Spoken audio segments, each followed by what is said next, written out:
Scammers have been going door to door in South Williamsport. Today is Friday, May 16th, and this is 570 News on the Go, brought to you in part by NorthCentralPA.com. A chance of showers and thunderstorms today, a high in the low 80s. A Milton man is found guilty of involuntary manslaughter. The Daily Item reports 23-year-old Preston Bennett II will spend up to 20 years in state prison for the murder of 28-year-old Kyle Christensen in 2024. The stabbing is linked to plans of Bennett's girlfriend to return to Christensen, her old boyfriend.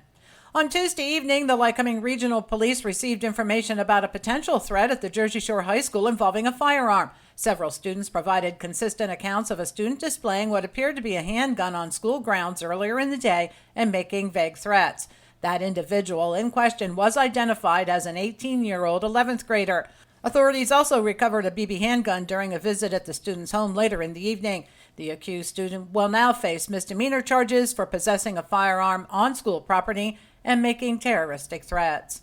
Administrators in the South Williamsport Area School District are advising that scammers are going door to door claiming to be collecting money for new uniforms for the school's girls' soccer team. School officials say the school district and the girls' soccer team are not conducting any door-to-door fundraising campaign. Any official fundraising efforts are conducted through established and verifiable channels. You're advised not to provide any money or personal information to anyone going door to door claiming to be collecting funds for the school or its teams. If someone comes to your door requesting donations, ask for official identification and verify their affiliation with the school district. On Thursday morning, Williamsport police conducted an extensive search of a city neighborhood looking for a man wanted on 4 separate warrants.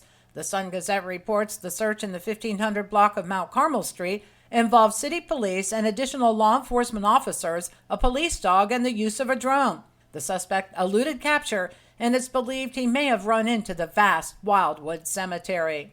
24-year-old Sawyer Freeman of Du Bois Town is accused of breaking into a neighbor's home. The Sun-Gazette reports the woman was awakened by Freeman trying to strangle her. She managed to call for help, and Freeman was taken into custody without incident. When interviewed by police, he reportedly told officers he freaked out on his neighbor because he had been smoking weed and drinking alcohol for the past 24 hours. He was arraigned on felony charges of burglary and trespassing and is free on bail. A real estate tax hike is likely in the Montoursville Area School District. This week, the Board of Directors approved a preliminary $35 million spending plan that raises taxes by 0.18 mils. The millage increase would mean those properties with an assessed value of $100,000 will pay an additional $18 in taxes next year. The Penn State Board of Trustees has scheduled a public meeting to consider the recommendations to close 7 Commonwealth campuses. The live stream virtual meeting is set for May 22nd at 5 p.m. The trustees met in an executive session on Thursday to discuss those recommendations. A public meeting was to follow. However, the board felt they needed more time to discuss the matter privately before bringing the measure to a vote.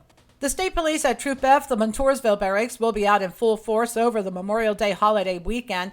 They'll be looking to get impaired drivers off the road by conducting DUI checkpoints at various locations, as well as roving patrols. Police also want to remind drivers of the move over law, requiring drivers to slow down or move to an open lane whenever passing police or other emergency vehicles that are stopped along the highway. And Hershey Park is getting ready to debut its newest attraction.